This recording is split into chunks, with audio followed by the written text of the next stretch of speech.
ఉప ముఖ్యమంత్రి బట్టి విక్రమార్క గారి మాటలతో రాష్ట్ర రాజకీయాలు ఒకసారిగా రసవత్తరంగా మారాయి.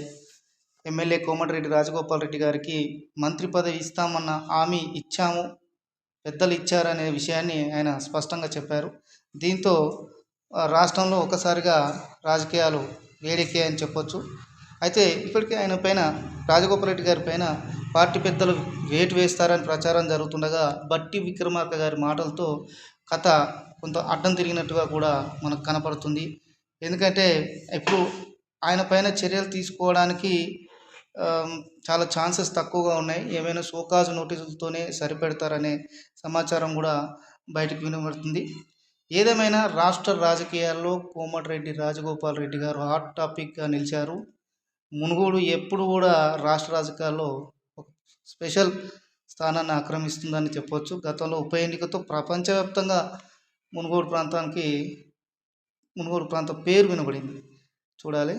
ఇంకా మీకు మరింత పొలిటికల్ అప్డేట్స్ని అయితే నేను ఎప్పటికప్పుడు అందిస్తుంటాను.